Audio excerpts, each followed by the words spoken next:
Good afternoon, everybody. I'm going to call this meeting to order, please.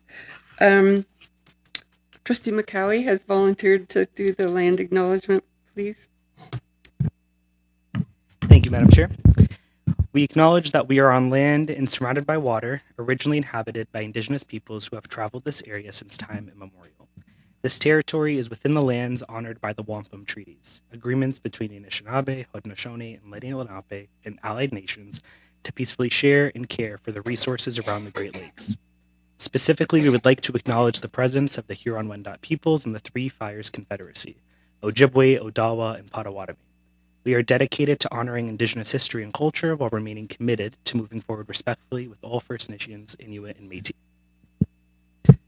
Thank you very much. As far as attendance, it seems Trustee Chin's not in her seat, but I haven't heard anything. Pardon? Oh, I don't know. Oh, okay. Nobody has let me know, so maybe she'll come. Sorry, but for now she's not here. Special orders of the day? Okay. I need a motion for approval of the agenda, please. Trustee Lovell, Trustee McCowie, all those in support. On the agenda, Trustee Burgess. Thank you, Madam Chair. I did want to note that I sent in an application or the form to have a notice of motion go forward so that it could be handled within this term. This being our last meeting, the next meeting is only in October, and there is a policy meeting in September, I think. No, in October. And I was hoping that since I didn't hear that the notice of motion was out of order, I would appeal to the CEO and you to place that motion as a notice of motion to go forward either at policy or the meeting in October for the board. It was to do with heightened expectations, or more explicit, not heightened, but explicit expectations for... Trustee Burgess, I thought that the motion was declined to be placed on the agenda. That was my understanding. I asked for it to be put on the special meeting, and that was declined. And I was told that it would be discussed over the summer. Well, there's nothing for this agenda. No, as a notice of motion. No, it was not accepted as a notice of motion. Correct. It was not accepted. The notice of motion was not accepted.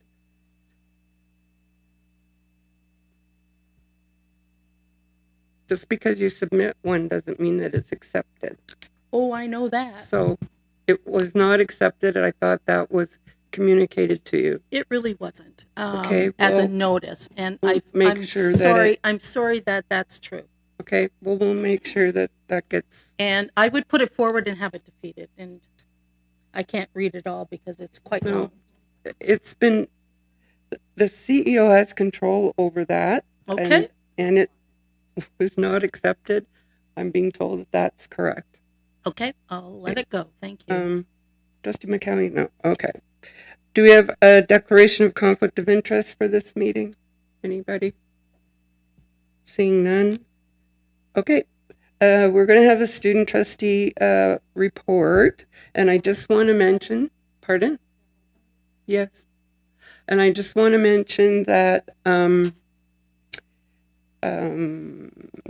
both student trustees are in exams right now, so that they will be leaving early after their student trustee report, and we're quite used to that. So it's not unusual. Okay. All right. So we'll hear your report now, please.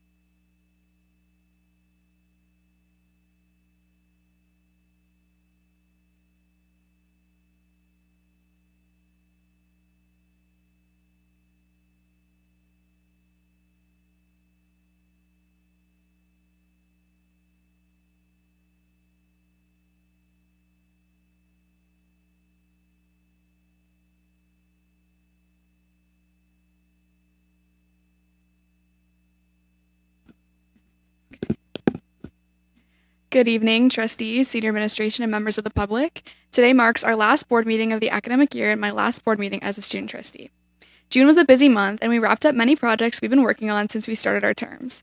First, Student Senate's board-wide art contest closed its submission form at the end of May, and we've since selected winners and compiled a gallery of winning art pieces.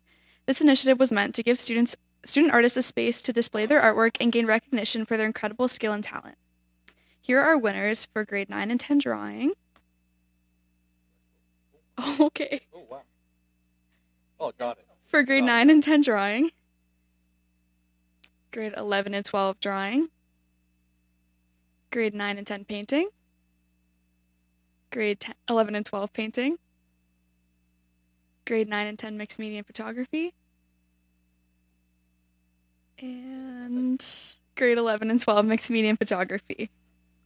Congratulations from all of us and all of our student senators, and thank you to everyone who submitted a piece to our art contest.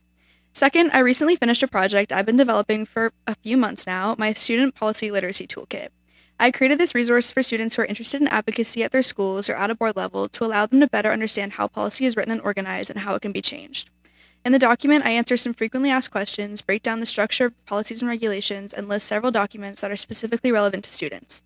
The document will hopefully be linked on the board website, and I hope that student leaders across the board use this resource for years to come and it allows an increase in student voice in our schools. Our Student Senate meeting this month was hosted here at the board office, and we were happy to celebrate all the achievements our senators made throughout the year. We debriefed the past few months and planned how the group wants to run next year and reflected on new ways to improve our meetings and initiatives. We handed out Senate awards, and we're proud to announce that our Senator of the Year is Lauren Smith from Essex District High School. You may remember her from her many achievements announced in previous board meetings. We're so grateful for everything Lauren has done for Student Senate these past 3 years and wish her luck in her pursuit of political science at the University of Ottawa. At the end of May, Cole and I, along with our incoming student trustee for the city, Mira, attended the OSTA annual general meeting in Toronto. We enjoyed rich professional development opportunities through keynotes and workshops and had the chance to network with new and returning student trustees from across Ontario.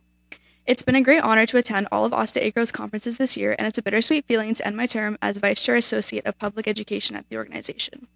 Thank you to CEO Houston for making these conferences possible for us. I'm so grateful for the opportunity to advocate for fair and equitable education province-wide at OSTA ACO. Now, we want to introduce you all to Mira, our incoming student trustee for the city.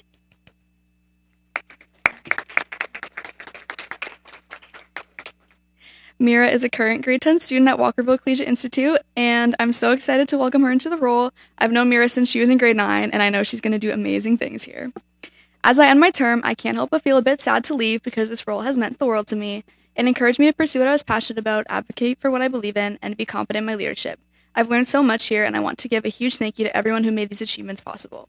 To Michelle Marcus, who offered constant support and guidance for us throughout the year and made every meeting, initiative, and idea possible. To CEO Houston, the trustees, and the senior administration team, you've also been amazing supports, and we thank you for everything you do. This year was a gift and an amazing opportunity for me, and I'm so proud of all the students I got to represent this year as they move forward into another year or as they graduate and move on to new things. This concludes my final report. Thank you.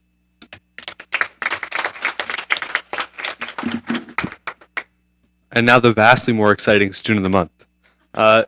The June Student of the Month is Ishan Naidu, a grade 12 student at Vincent Massey Secondary School. Ishan is an outstanding role model for this month's theme of leadership. As Prime Minister of Massey Student Council, Ishan organizes and leads many school-wide events, fundraisers, and assemblies that provide impact on the school community. With such a large student body, Massey is able to support a wide variety of extracurricular clubs and activities. He helped develop the Massey Club Collective and encourage greater communication, collaboration, and organization among student clubs to ensure successful initiatives and events. In addition to his leadership on Student Council, Ishan has served on the executive teams of multiple student clubs and captain of Massey's senior boys volleyball team. He also plays on the Windsor Suns travel basketball team. Outside of school, Ishan has contributed nearly 1,000 volunteer hours to organizations that support mental health and wellness, veterans, seniors, and youth. Ishan has contributed to the World Culture Festival, an international event series that promotes global unity. The festival is run by The Art of Living, a humanitarian non-governmental organization, and features a high-level keynote addresses by world leaders and cultural performances by international artists, helping promote unity, service, and cultural understanding on an international level. Through his dedication to the Massey community and beyond, his humility, and his commitment to making a difference, Ishan consistently leads by example and inspires others to get involved in their school and the greater community. Congrats, Ishan, for being selected by the Student Senate as the June Student of the Month for leadership.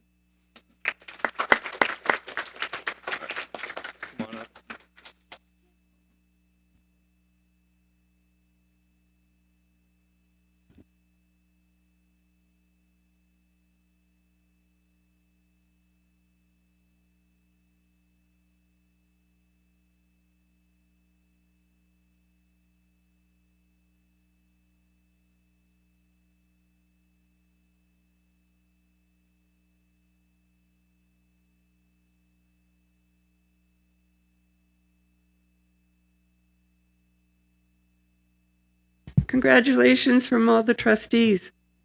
Well done. And you're welcome to stay for the whole meeting, but you really don't have to. Okay.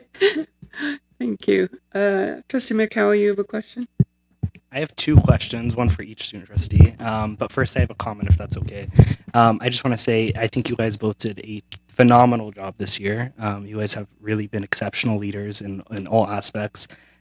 It's been really amazing to see how you guys have really owned your role this year and all the amazing things you guys have done at Senate and at the board meeting and carrying the voice of your peers, which isn't always the easiest job. But again, you guys have done a phenomenal job and you should be so proud of the work that you've done. And I know the two of you are going to go so far in life, so congrats on an exceptional term.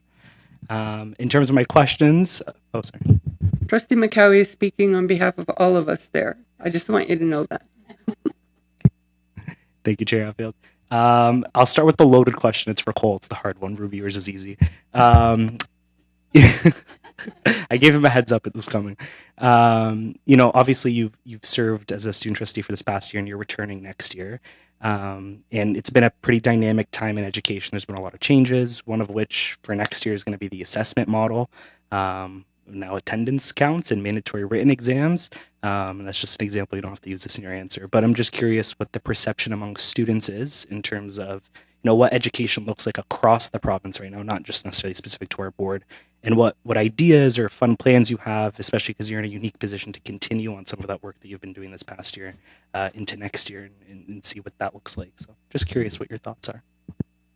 I feel like I need a transcript of that. We'll break it down into two little parts there. In terms of how I feel the students are reacting to the general state of education, I would say the one word I would use to describe it is disengagement. I think there's a bit of a disconnect there, and I think that's one of the core issues that we have right now. It's almost a PR issue, like it's a transformation of information issue, and I think that's one of our real problems. When it comes to next year, I really look forward to working with our new trustee, Mira, and then working with her to see what we're going to do next year. I don't want to, make any big promises now. I'm honored to be selected by the student body again. It's a really humbling thing to win another election, right? Just stand up there was a really great experience, and I look forward to next year. And I look forward to hopefully being with all of you again. So thank you. Thank you, Student Trustee Foster. And Student Trustee Rivington, I promise your question's easy, but you are obviously graduating tomorrow. Walkerville's grad is tomorrow. I'm just wondering if you're willing to share with the board what your plans are for next year. Wow, I'm so happy that my question was easier than that. I am going into honors political science at the University of Windsor, and I plan to do an exchange year as well. I'm really excited to get involved on the University of Windsor campus, and yeah, I'm just excited to keep going in this journey. And congratulations on your move to post-secondary. It is exciting. Thank you. Okay.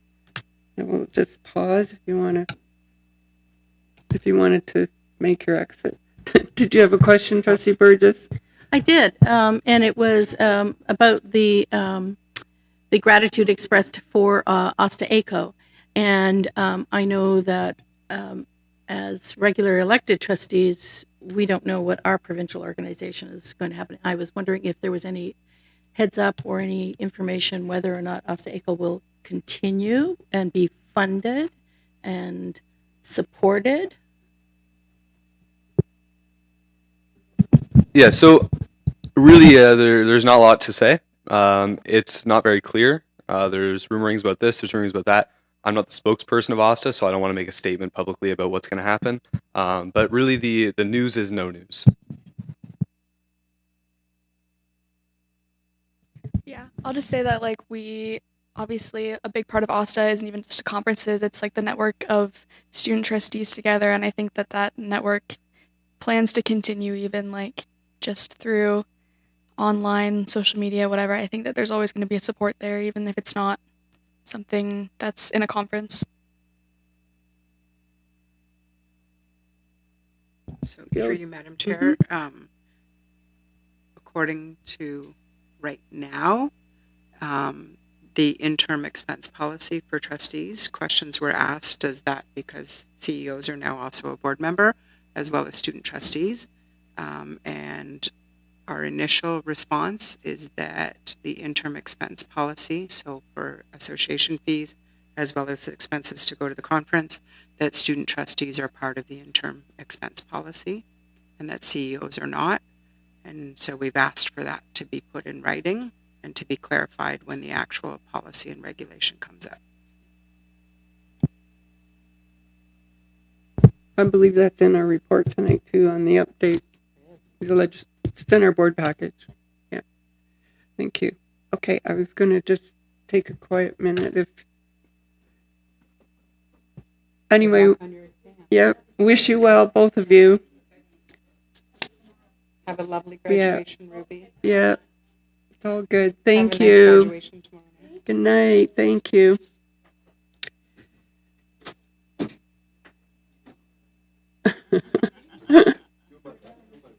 It's okay. Thanks.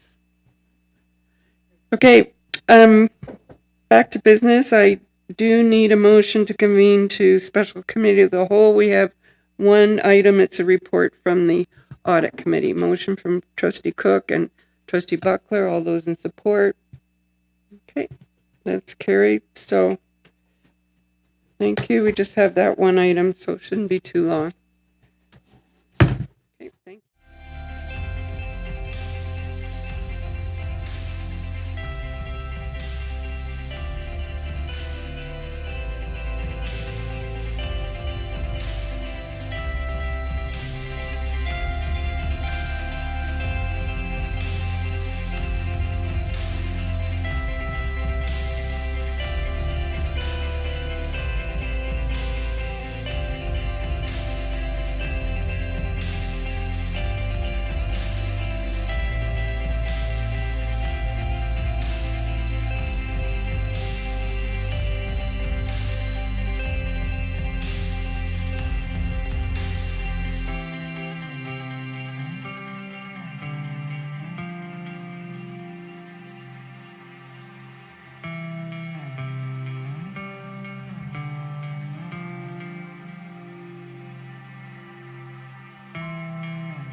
I'm going to move ahead with item I, Rise and Report from Committee of the Whole, closed session.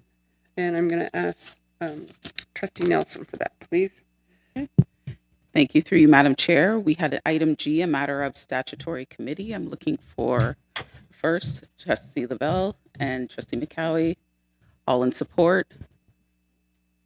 Thank you very much. Okay, moving on to approval of the minutes. J1 is from the board meeting of May 19th, and J2 is from the special committee of the whole meeting, June 16th. Could we move both of them together? Trustee Nelson and Trustee Cook. Any questions about the minutes? All those, question, Trustee McCowie? Give you one.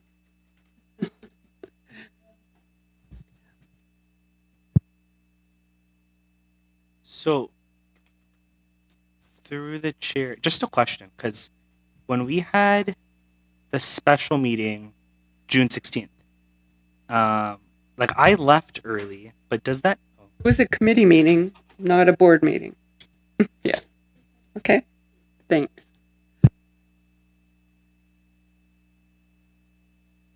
All those in support of the minutes, J1 and 2? That's carried. Thank you.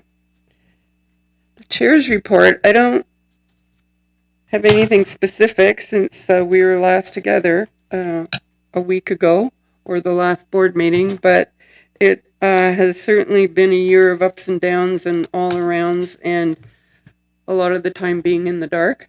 It's not been an easy year for anybody in education, and I appreciate what Student Trustee Foster said about how the students were feeling disengaged. Well, I think that goes right through the whole system. It's just, trustees aren't consulted. Directors, now CEOs, aren't consulted. Decisions are made without consultation, and then we have to try and follow through with the consequences. So it's I think a difficult time right now in education. And with that, I think I'm glad that it's June. The school year is almost done for everyone, and hopefully our senior team has some time to relax and recharge over the summer.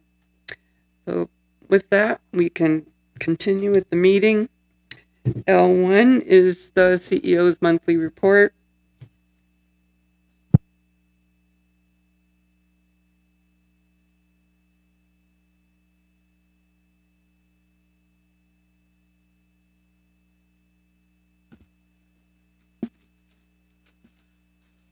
Good evening. So, as the chair has indicated, we've reached the final board meeting of the 2025-26 school year, and it's been a busy and successful year, marked by many accomplishments from our students and our staff across the system. I conclude this year with a strong sense of pride in the hard work and dedication highlighted in each monthly edition of Inside Education, as well as the many achievements that have taken place outside of this report. While we would like to really recognize every single thing that happens and every success story, doing so would require far more time than what we have this evening. So with that, the month of June has brought a remarkable number of achievements to celebrate. That's okay. So Ontario Day, as of June 2026, June 1st is formally recognized as Ontario Day, specifically within school boards. It's been legislated prior to that, and observances took place in schools across the province. The Ministry of Education released kindergarten to grade 12 guidelines for how to celebrate Ontario Day in our schools, and to mark the occasion, the Ontario flag was flown at the Administrative Office for the entire day. Pride Month at Greater Essex County District School Board proudly flies the Pride flag at all of our schools and work sites throughout the entire system for the month of June. On the morning of June 1st, we were joined by trustees, students, staff, and the community partners to raise the flag and celebrate. We were honored to be joined by the Run for Rocky and Trans Wellness Ontario, as well as student representatives from Kennedy who shared their meaningful perspectives and assisted us in raising the flag.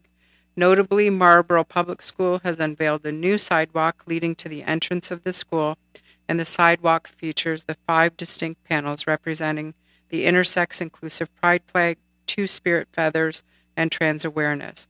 The project was a student-led initiative that was also made possible by staff, Run for Rocky, and local 2S LGBTQIA+ activist Stephanie Pest, and Happy Pride Month. Indigenous History Month is a time to celebrate and reflect upon the history and contributions of First Nation, Inuit, and Métis, and to honor Indigenous knowledge, cultures, and role models. It's also an opportunity to recognize the ongoing pursuit of justice and equity while acknowledging the strength and leadership of Indigenous communities in advancing equal rights for present and for future generations. Leamington District Secondary School grade 11 English classes, where the Indigenous Studies, the NBE course is offered, received a grant to participate in Project of Heart and an artistic journey of seeking truth about the history of Aboriginal peoples in Canada. In April, students listened to 3 Anishinaabe leaders speak about reconciliation and what it means to them, and decorated small wooden tiles that reflect the learning and the commitment to continuing with reconciliation. This work was led by Allison Knight, Lauren Knight, and Lindsay Ecker, and the student art will be on display at Point Peely. The 2026 recipient of Kennedy's Legacy Artwork Honor is Hayam Abdul Zara. On May 26, staff, along with Hayam and her mother, attended an unveiling in the front office. Her painting, We Seek Higher Things, is a 4x6 water-based oil work that reflects over 100 hours of effort and demonstrates strong technical skill and attention to detail, and the piece is now on display at Kennedy in the main office. On June 18th, we were honored to visit Riverside Secondary School to witness over 35 students receive their Duke of Edinburgh Award bronze pin, and students who received the pins were from the school's physical education leadership class and the environmental science specialist high skills major program. Approximately 85 students from across our board have now received the prestigious award. In a recent Ministry of Education announcement regarding new partnerships with the Duke of Edinburgh's International Award, Canada and the King's Trust Canada, Greater Essex County District School Board students and staff were highlighted in the Minister's report for the exemplary implementation and involvement in the program, and congratulations to all the recipients on their hard work and dedication, and a special thank you to the staff who've made this come to fruition. On June 9th, we were proud to visit teacher Glenn Holden's classroom at North Star High School to celebrate the achievements of Jeremy Grimaldi, Jacob Courtney, and Ethan Chartier, as they received bursaries for CTMA, Integrity, and Centerline, respectively. Their hard work and commitment to pursuing careers in the skilled trades are truly commendable. We congratulate them on this well-deserved recognition and wish them continued success as they embark on the next stage of their educational and their career journeys. There's a familiar face you'll recognize. Tian Yu, former student trustee and Massey grade 12 student. Tian Yu has been awarded and named one of 20 recipients of the $70,000 TD Scholarship for Community Leadership. Tian Yu's selection was in large part due to his work on a board-wide mental health committee, which helped to establish in-school mental health groups affiliated with jack.org. Tian Yu also founded Massey's Research Club, was president of a DECA team for business, and was a student council advisor. Congratulations to Tian Yu on this incredible accomplishment on behalf of the entire Greater Essex County District School Board. On June 4th, we celebrated and recognized the 2025-26 scholarship and bursary recipients, celebrating students alongside staff, families, and supporting donors, and our community partners. The event highlighted student achievement from across the system, reflecting strong commitment to learning, leadership, and the support in their school communities. And the board extends a sincere appreciation to all the contributors for their continued investment in our students, in their success, and their post-secondary pathways, and congratulations to each one of the recipients. Project Search graduation. On June 10th, the Greater Essex County District School Board in St. Clair gathered with the 2025-2026 Project Search interns, their families, the staff, and community partners to celebrate the graduation from Project Search program. I hope that you've had an opportunity to see on social media the video has been shared.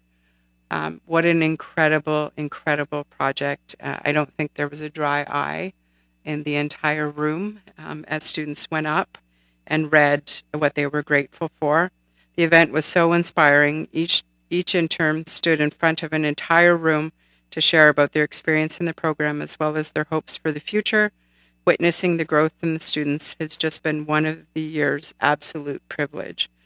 They are a true testament to presuming confidence, building independence, and believing in the potential for all of our students. Congratulations to the Project Search interns, and a huge, huge thank you to the staff and to the community partners who made this initiative possible. On June 12th, we gathered to celebrate this year's Indigenous graduation. Thank you to the students, the staff, the keynote speaker, and the musical contributors who make this a truly beautiful celebration to witness. Each year, the blanket ceremony is a moving element of the evening, symbolizing hope for physical, mental, emotional, and spiritual well-being. The blankets are wrapped around the graduate and will be their strength and protection as they begin their new journey after high school. This year, 12 graduating students received the Every Child Matters Scholarship, with recipients each receiving a $500 scholarship on behalf of the Greater Essex County District School Board, and congratulations to this year's Indigenous student graduates. We'd also like to extend our sincere congratulations to all graduates of the Greater Essex County District School Board. Senior administration and trustees have been pleased to attend graduations and some more this week across Windsor and Essex County, celebrating this important milestone alongside students, families, and their staff. And we would also like to recognize and congratulate all of our grade 8 students who are graduating and wish them the best in secondary school. Our graduates are accomplished, thoughtful, and inspiring individuals and well prepared to take the next steps in their journey, and we wish them continued success in everything that lies ahead. On June 1st, we gathered at the Chicharo Club to celebrate this year's wonderful group of retirees. As I shared during the celebration, a school board is more than buildings and programs. It's a community shaped by the people that are within it. Each of these people has contributed to that community and helped build a legacy that will continue to support students and families across Windsor and Essex County. Thank you to the chair of the board, Gail Hatfield, Trustee Cheryl Lovell, and Jody Nolan and Joe Youssef for their words that they shared at the event. We extend our congratulations and gratitude to all those who closed their chapter with the Greater Essex County District School Board this year. This coming Thursday, we'll visit the International Brotherhood of Electrical Workers Union Hall to present them with their Champion of Education Award. And through its outstanding partnership with the board, IBEW Local 773 has demonstrated an unwavering commitment to students by providing authentic learning experiences, industry mentorship, and meaningful pathways to apprenticeship and skilled trade careers. And we're grateful for the partnership and look forward to presenting them with their well-deserved recognition. As part of Take Your MPP to School Week, MPP Trevor Jones visited students at Gore Hill Public School, and the visit was especially meaningful for MPP Jones, who is a proud Gore Hill alumni. He shared that it's wonderful to return to his former school and see a strong sense of community that continues to thrive while spending time with students, teachers, and staff. Thank you to MPP Jones for taking the time to visit one of our schools and to connect with our students. On June 18th, we were joined by MPP Anthony Liardi at Gosfield North Public School, where he announced that the Government of Ontario is investing $5.1 million for a new addition, which will create more student spaces and childcare spaces in a growing community. The project will, when complete, deliver 55 elementary student spaces and 73 licensed childcare spaces for the local families. And thank you to the Government of Ontario for the investment and to MPP Liardi for joining us at the school. On May 28th, we were honored to join Big Brothers Big Sisters Windsor Essex and Jacqueline Cordier at Tecumseh Vista Academy to celebrate the 25th anniversary of the Go Girls, Go Squad program. As part of the celebration, Jacqueline presented a check for $40,800 to the program and funds raised through her Women Supporting Women Summit. It's always meaningful to bring together dedicated community leaders and change makers, especially within one of our schools. And thank you to Becky Parent and to Jacqueline for including us in the special celebration and for their continued commitment to supporting and uplifting our youth across Windsor-Essex. The third annual Black Joy, Black Excellence Student Symposium brought together hundreds of students from across the board at St. Clair College to celebrate Black identity, history, culture, and achievement. Organized in collaboration with Black Student Advisory Committee, the event featured inspiring keynote address from our very own educator, Chantel Browning Morgan, student performances, interactive workshops, and breakout sessions focusing on leadership, wellness, and career pathways, financial literacy, and self-expression. The symposium highlighted the board's ongoing commitment to fostering belonging, amplifying student voice, and strengthening partnerships with community organizations that support the success and well-being of Black students. From May 19th to June 11th, students from across our system once again participated in Miracle League Baseball. Students in Gains and Steps programs were paired with secondary student leaders for a day centered on teamwork, friendship, and fun. These game days are always a pleasure to witness. We're always incredibly proud of both the participants and the student leaders, and we extend our sincere thank you to the staff members whose planning and dedication make this such a meaningful experience. Our facility services team recently visited the breakfast program at Queen Victoria Public School and James L. Dunn Public School. The visits provided an opportunity to better understand how the programs operate and to inform the design of breakfast program spaces in new and renovated schools. Team members also had the chance to prepare and serve breakfast to students as they arrived for the day. While the visit was intended to support future planning, the greatest takeaway was the opportunity to connect with the students and experience the positive impact that the programs have on the school day and how facility services has a part in that. Each year, our IT department runs a phishing awareness campaign throughout the year. The campaign encourages staff to spot simulated phishing emails and report them. This year, 1,030 staff members identified as cyber heroes, marking a 205% increase since the campaign's inception, and we are proud to promote a culture of cyber vigilance across the system. And in case you haven't noticed, the entire senior team is laughing. I received my Cyber Hero Award for the very first time, but the superintendent responsible for IT did not. So we're all working collectively in hopes that Superintendent Awender gets one next year. And on June the 5th, our outstanding IT department was highlighting by connecting Windsor-Essex for their substantial efforts towards keeping our students, our staff, and our information safe online. From May 25th to the 29th, student photography was on display at the Gibson Gallery in Amherstburg. The exhibition featured the first, second, and third place winners from our annual student photography contest, showing the incredible talent of our students from across the system. Each year, this exhibition highlights the creativity and artistic vision of our students, and this year's collection was especially moving. We're thrilled to have the opportunity to visit the gallery and experiencing these inspiring works in person.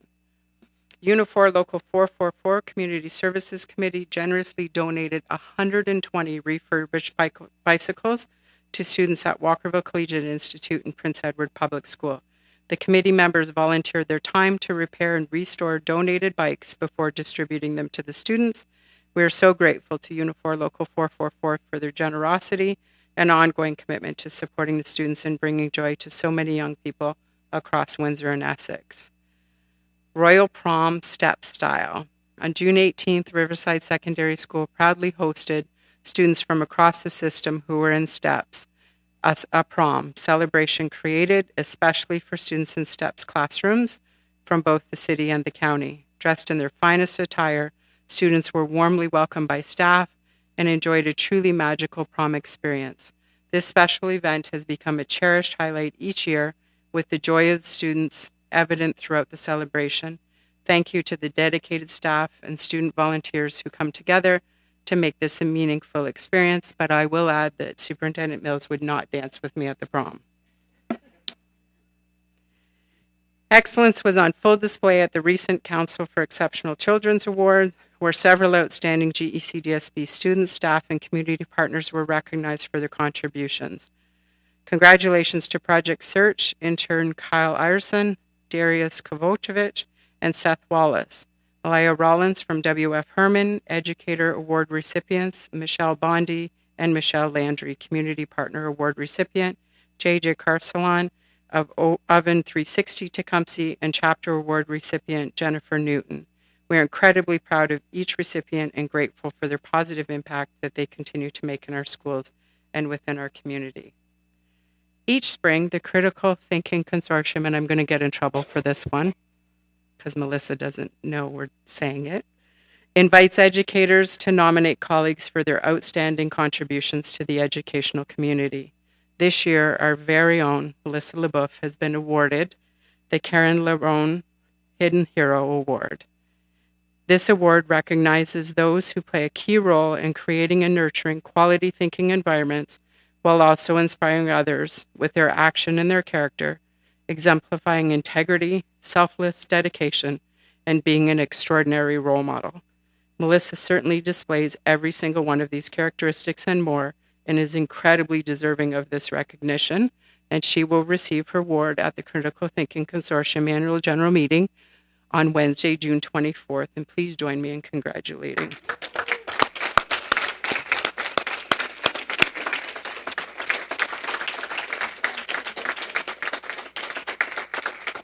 So tomorrow, Melissa won't talk to me now after this, but she truly is an unsung hero. And then there's some significant dates for and just in final, I forgot that Ruby and Cole would be leaving, but I will definitely send them a message on what an absolute pleasure it's been working with both of those student trustees this year. And so grateful for the work they do, the forward thinking, and always bringing student voice.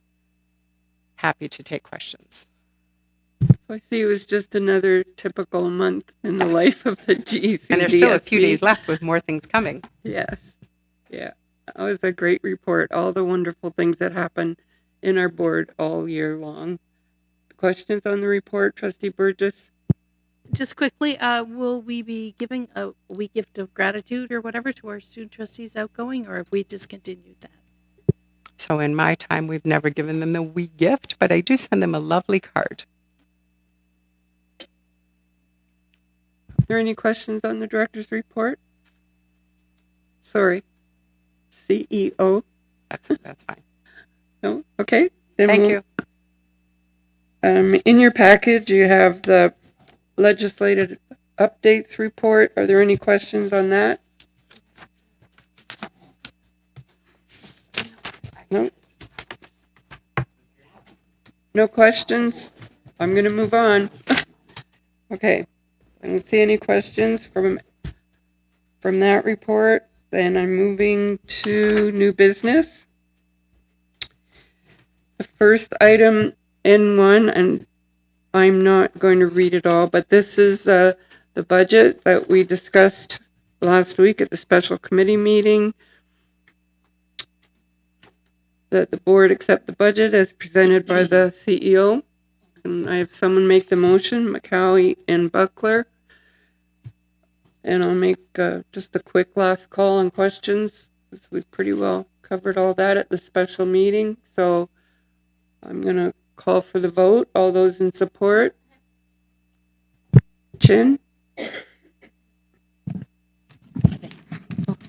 Thank you, Madam Chair. On page 35, I realized that we rewarded, the reasons that our enrollment decreased. And is there any particular reason to reward that? Because I saw in the media, they already exposed the several reasons for the decreased enrollment, declining I think that's enrollment. been discussed several times. If I'm It's not, not a question about the budget. and it really doesn't It's not rewarding. impact Oh, is the any reasons for any increase or decrease. The reasons for that is not part of the budget. The impact on the dollars would be your question. So, this was reported during last meeting, and we talked about And it. So if you have a no, new, no, a new- it changed. It just changed. You want me to Changed. make it more clearer? And the reason why I asked this question Because during the last report, It's the same report. no, it's not. Didn't change anything. This paragraph changed. What And changed? because previously, one of the reason is the students moved to other board, but it was deleted in this paragraph. I think it's important The for report us. has not changed from last week to this week. It's the same report that we had It at the is committee changed. meeting. It is changed. Page 35. Does anybody know that they changed the report? No. Pardon? And has something changed? I have both copies, the one from last week and this week, and I'm just comparing word for word. Yeah, I haven't been told that it was different. So, some families. It's page 17 in the bound copy and page 35 in our agenda tonight.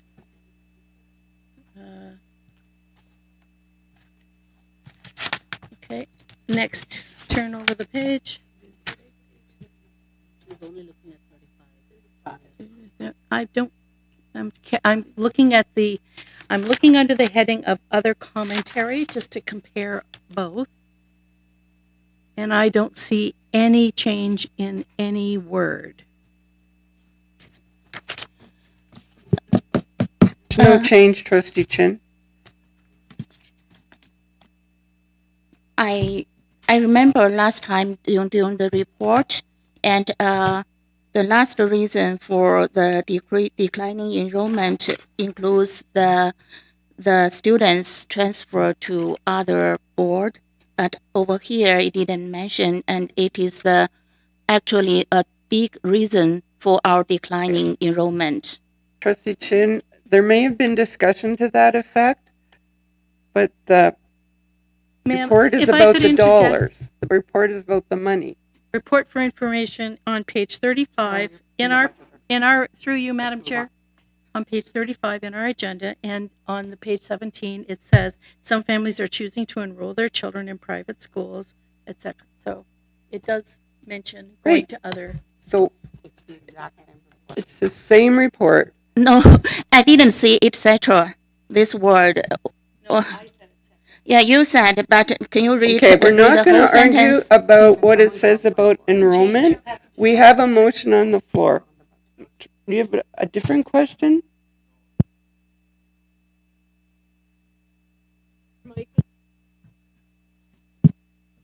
I think what you're referring to, Trustee Chin, through you, Chair, is the budget update we got at Finance and Facilities on April 16th, which did mention what you're talking about, but that was never in the actual budget package. It was just in the update that trustees got at committee.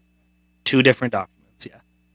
And that document's posted on the website. So And that was discussed at the committee meeting. Thank you. That's the clarification we needed. So thank you. Okay. So can I ask supplemental questions? On what? No, we're not talking about it. You already talked about it at the finance committee meeting. You had a discussion there about declining enrollment. And then we talked about it at the special committee meeting. And tonight we're voting on the budget. So we have a motion on the floor. All those in support of the budget? Any opposed to the budget? Okay, that's carried. Thank you.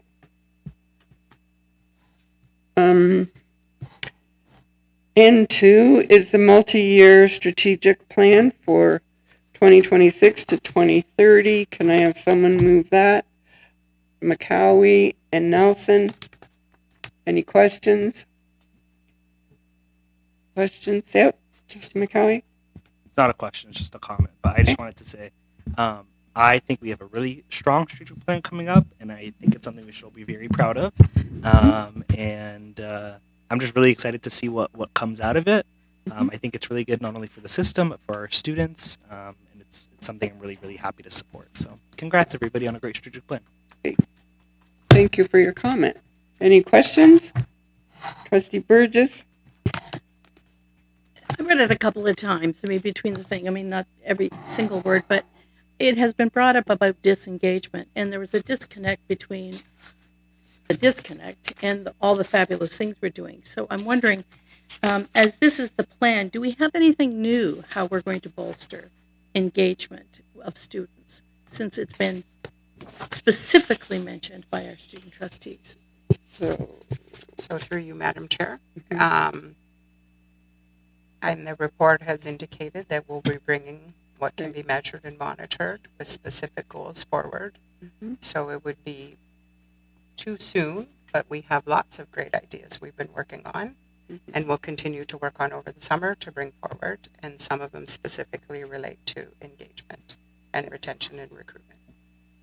I appreciate that. If I could just say I appreciate that. It's a really hard thing to capture. I would never know it was there unless it came out of the mouths of babes, you know? So I appreciate that. Thanks. Anyone else have a question on the multi-year plan? Trustee Abong? Just a comment. I loved how we have explained and have everything in detail, perfectly laid out for the strategic plan.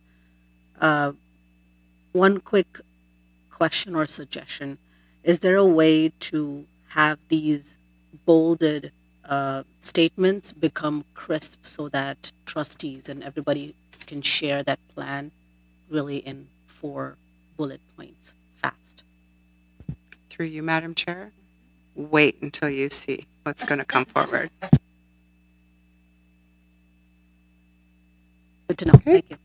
Anything else? Trustee Chin? Thank you, Madam Chair. Regarding this picture, I remember when we discussed it in the last meeting, and the students' achievement was the first priority, and over here is kind of make us misunderstood what's happening here in the words. Trustee Chin, we explained at that meeting that there Oh were yes, no priorities. so I wanted. Oh, sorry. Go ahead. So they're equally important. So what's your question? My question is that based on the explanation from the CEO that this picture, the content is not this content and just the format, but since it's included in this multi-year strategic plan, I'm wondering if those content is like this, is as it, or This is you are the going. plan. This is the plan. But the student priority, student achievement was the priority that we discussed. But here, it didn't. I don't know what's happening with this picture.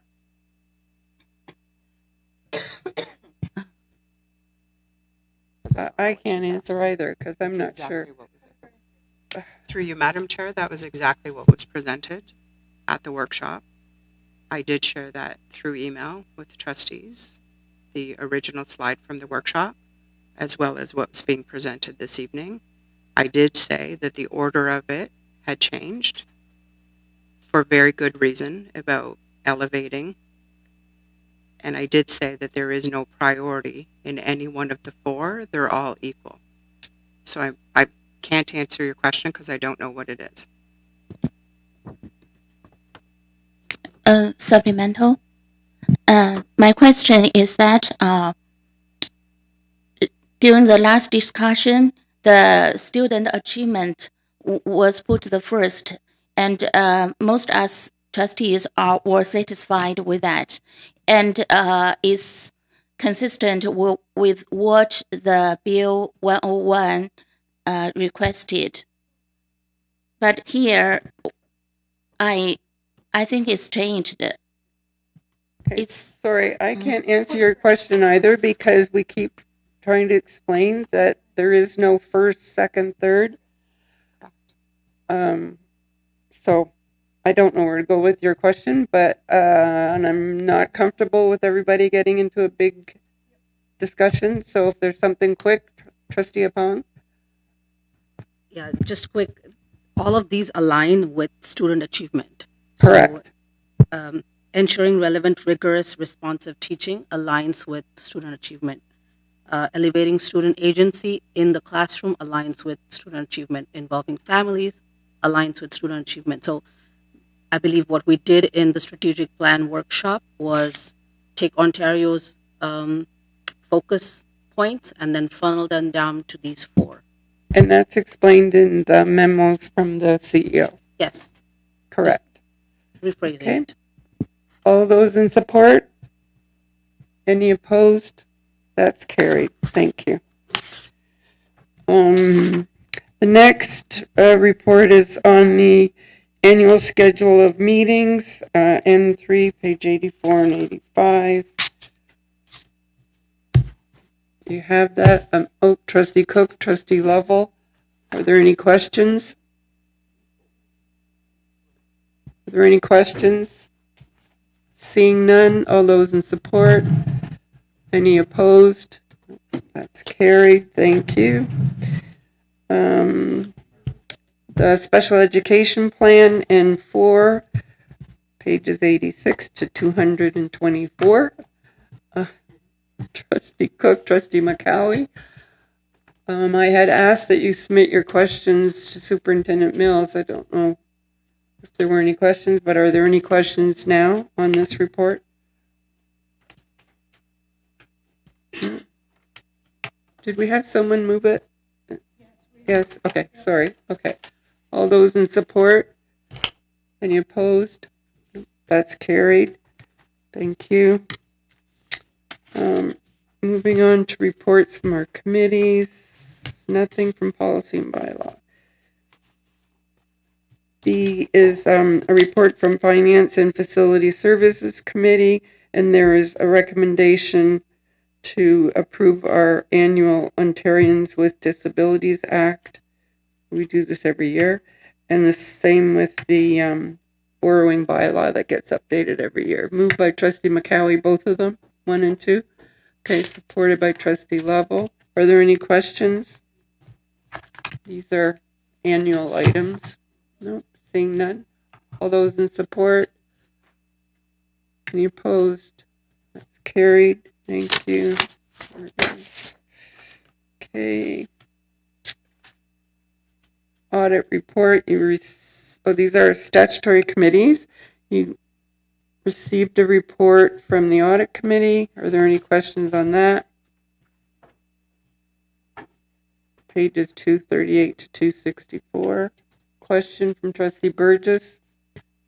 A question of clarification, because I just hadn't seen the term, and it's probably been there for a long time.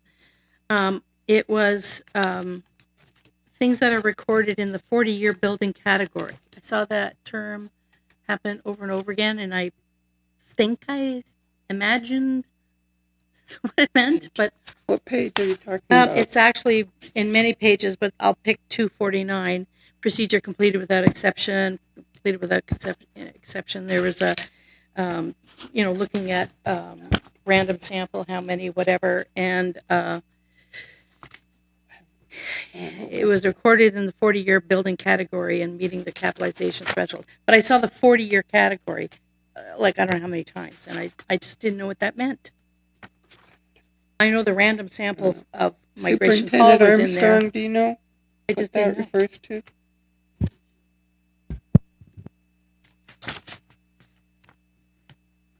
Thank you, through you, Madam Chair. All of our assets are categorized on our financial statements. They all have various lives that are associated with them, a useful life. Buildings has a 40-year useful life. I kind of imagined that. I sort of thought maybe there was like a warranty was sort of going to last that long.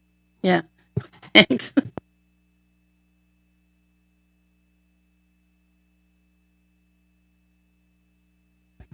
Sorry, SEAC, we have approved minutes. Are there any questions on that from their last meeting? May. No. Any questions on the GECPIC report, annual report? Trustee Burgess? Thanks, Madam Chair. We've had GECPIC annual reports submitted via the by the parent majority prior. Is this a new procedure that we have admin give the memo rather than the parent majority chair?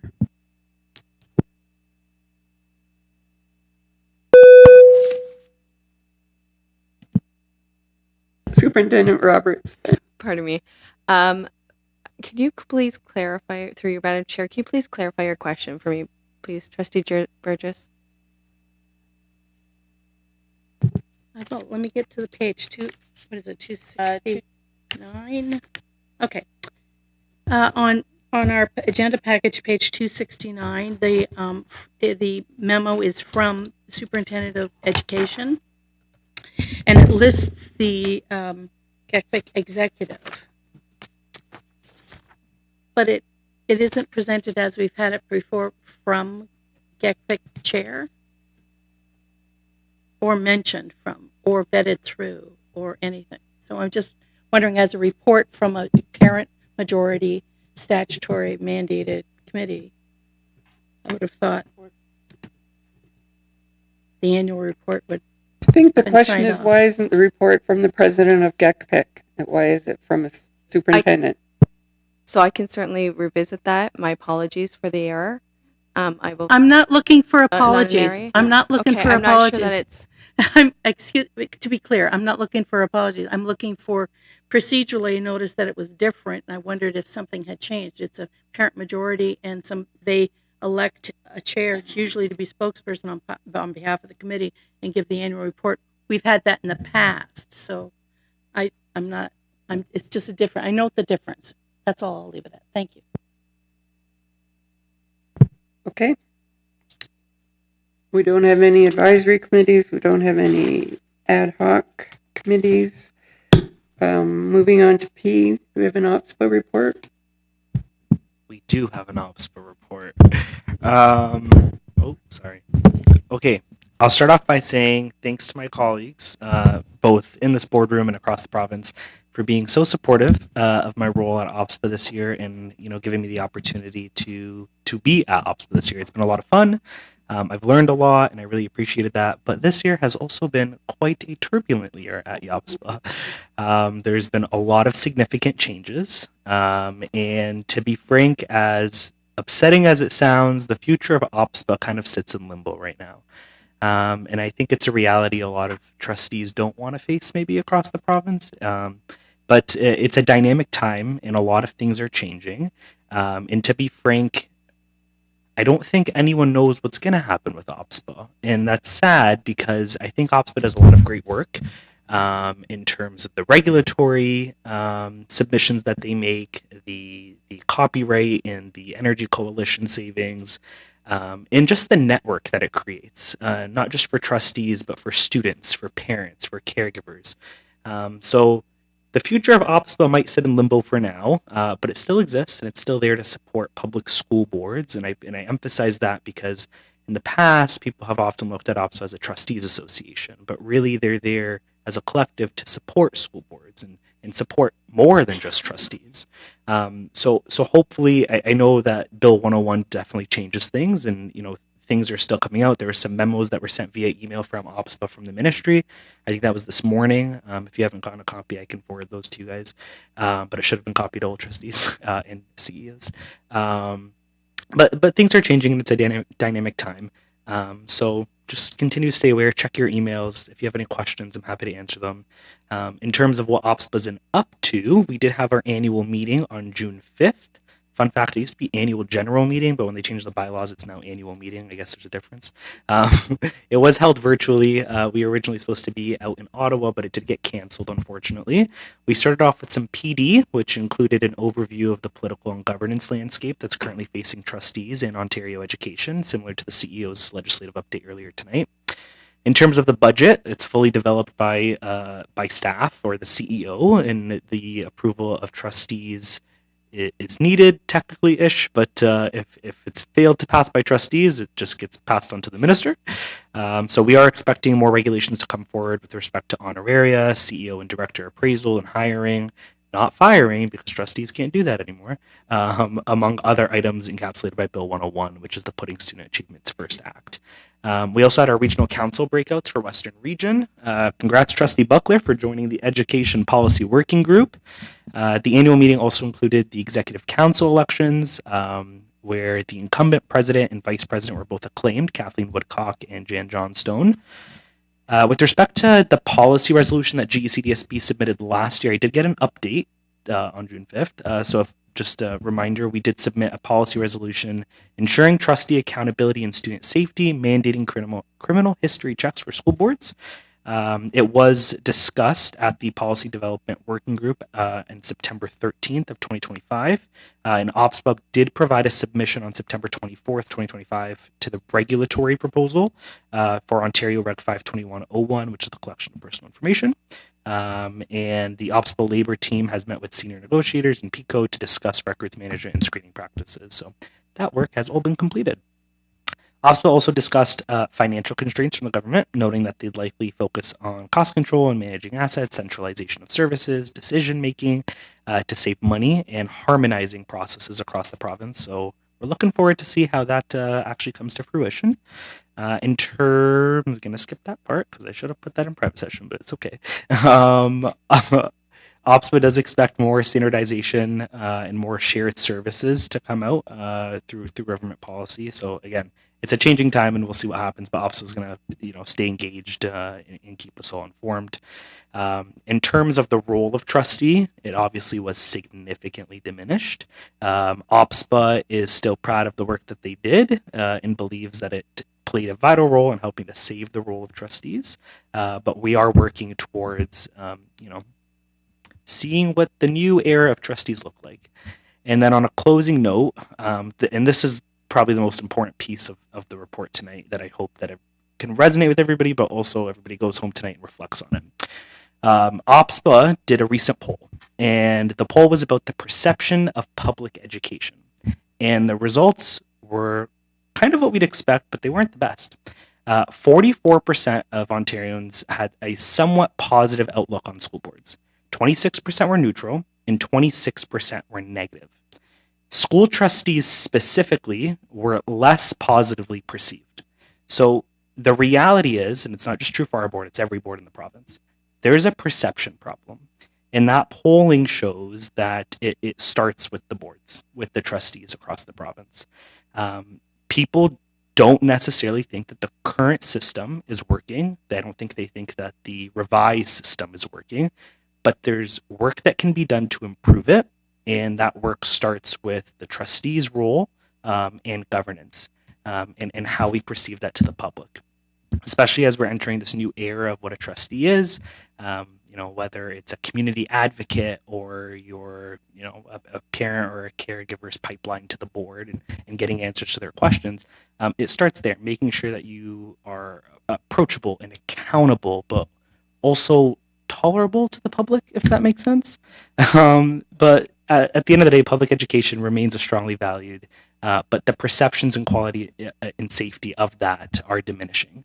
So a key strength going forward will not only be a healthy CEO board relationship, but also ensuring credibility. And again, that starts directly with trustees. So I hope we'll do some reflecting on that tonight, but that's my report. Thank you. Do we have any questions on that report, Trustee Burgess? I have a lot of questions. I thank you for it, but I just want to bring to the notice, because it's interesting, the word perception is really important. I don't know if you've ever been to Queen's Park and seen, a few sessions at Queen's Park, but you wouldn't want to judge your MPPs by what happens at a session in Queen's Park if you're up in the gallery and you're told that you can't talk and you just really want to talk, because it's sometimes horrendous. So I wouldn't judge the work of the organization by what's on display at any particular time as a snapshot. That's just my commentary as far as perception goes.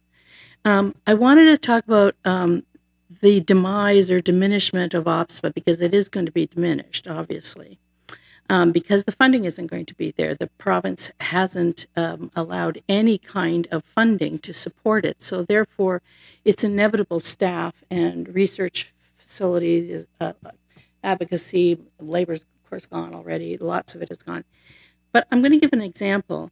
OPSA was a member of the Canadian School Board Association. It puts in threat Canadian School Board Association. This week, the ministers of education across the country met in the Council of Ministers of Education and chatted amongst themselves and brought to the fore what they saw that they had in common that were different, And of course, our minister would have had a big change from last year's Council of Ministers of Education meeting, how education in Ontario has significantly changed as far as local elected representation and advocacy and consultation. We talked earlier about how we're going to better engage in consultation with our students, with our family, with community, with agency partnerships. It's a really important piece. For 8 years, I've worked specifically through different networks locally on student nutrition, for example. We were very happy. My question in my discussion, if I could, through you, Madam Chair, really is about, for an example, the school food program.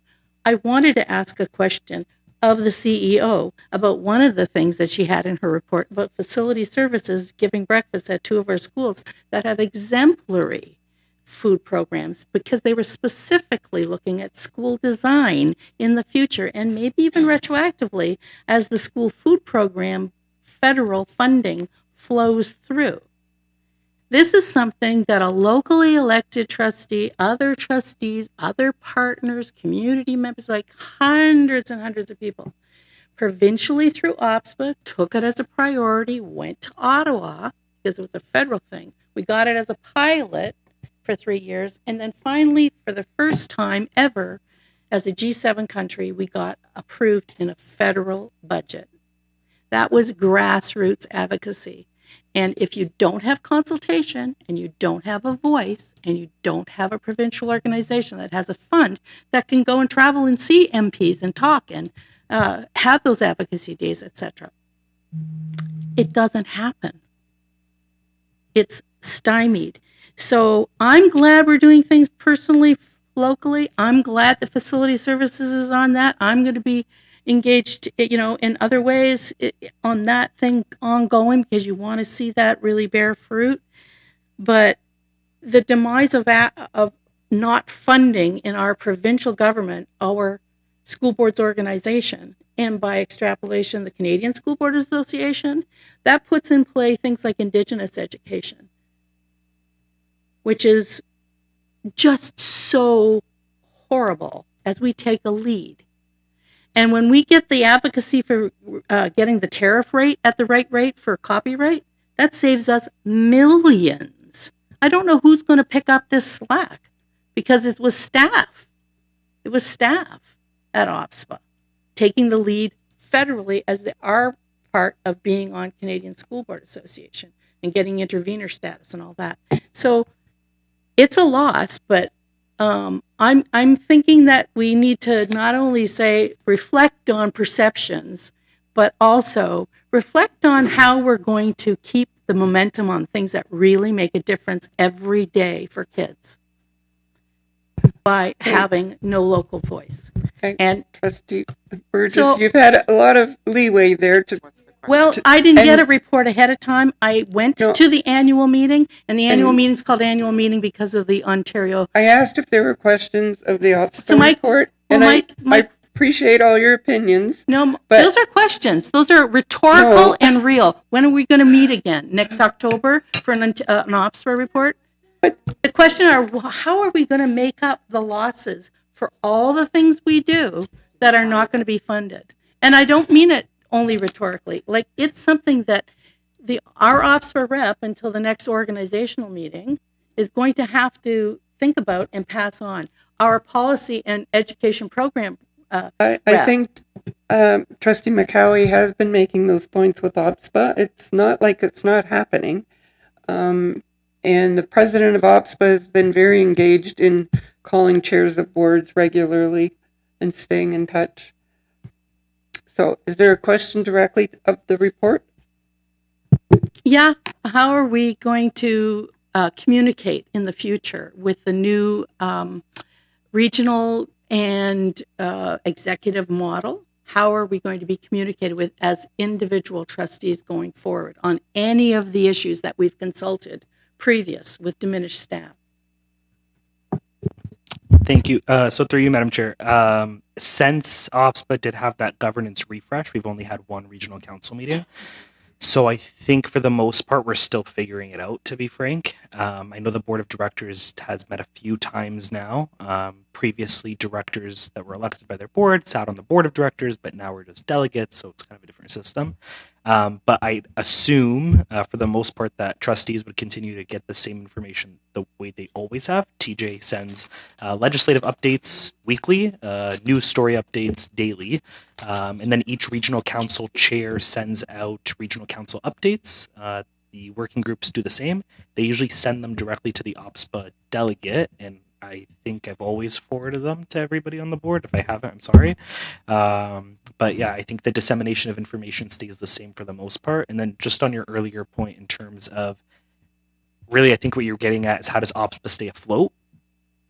Also, there are boards under supervision that don't have regular communication, channels that you just mentioned. So, not necessarily, because what I'm trying to get at though is, if I take, a board that is under supervision where trustees have lost access to their emails, I think is what you're getting at. I mean, it's a mailing list. You just send TJ whatever email you prefer, right? So the chair of the former chair of regional council was from a board that was under supervision, but we were just emailing her through her personal email, which was all the same. In terms of what you were saying earlier about, nobody paying fees to OPSPA, so really it's going to demise, it's going to diminish, whatever. I don't know if that's necessarily true. I know that OPSPA is looking at other avenues in terms of how to stay afloat, whether that's providing training services through OESC and things like that. So I think they'll find their footing. Will it be tough? For sure. But I think OPSPA as an organization, it's been around for a while, and I don't think it's going anywhere anytime soon. Hopefully not, at least, but we'll see. Thank you. Okay. There's nothing under Q. R. We're now at S. Do you have any announcements for this meeting? Trustee McKinley and then Trustee Chin. Thank you. I would just like to take a moment to acknowledge the passing of Betty Turner. I don't normally announce passings, but Betty Turner sat in the back for decades, coming to our board meetings, attending more board meetings than most of the trustees. And when I first considered becoming a trustee, it was Betty that I sat back there with. And in between meetings, we would go to the TBQs and then come back for the 7:00 meeting. And she was such an advocate for our board and such a historian. She could tell you all the history of our board going back at least 4-5 decades that she was involved. She was the Home and School Association president for a long time. She also sat on SEAC as a member forever as well, probably just as long. I know it's well over 20 because I've been here for 20, and she had history long before I came along. So I'd just like to acknowledge that she passed this past week, and it just reminds me. She would often, even after she wasn't sitting back there was a meeting she came to, significant one, a couple years ago, and we were all great, happy to see her. And I just remember all the calls. She would, even when she wasn't sitting back there, if there was a hot issue in the news, she was calling me up to give me her perspective.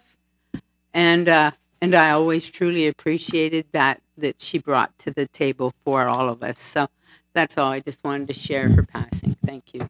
Yeah, thank you, Trustee McKinley. I think that's really important. I think that Betty Turner just had unwavering support for public education and was really a trooper for our board. So thank you for doing that. Trustee Chin, you have a question or an announcement? Sorry. Oh, announcement. Yeah. The Humanity First Unity Summit 2026 is going to be taken this weekend, this coming Sunday on June 28th, and the president of the organization asked me to invite the community members and the school board students to attend. And there is truly something for everyone at the event, along with community networking and charity awareness. They will have basic life support, CPR and AED awareness hands-on sessions, disaster relief awareness and practical demonstrations, basic medical assessment booth, including blood pressure, BMI, glucose checks, healthy lifestyle guidance, charity and community organization booths, health and wellness presentations, emergency preparedness awareness activities, and charity lunch and networking opportunities. And they welcome everybody who is interested to join. If they cannot pre-register, they can just show up on Sunday, and there will be volunteer to accommodate the registration issue. And the place is on Cabono Club on 2175 Parent Avenue. Thank you. Thank you very much. And with that, I don't see any other announcements. No. So I would just like to wish everybody a safe and happy, healthy summertime. And the next regular board meeting will be October 20th. Okay, so you have a bit of a break. Thank you very much, everyone. Thank you for your time tonight.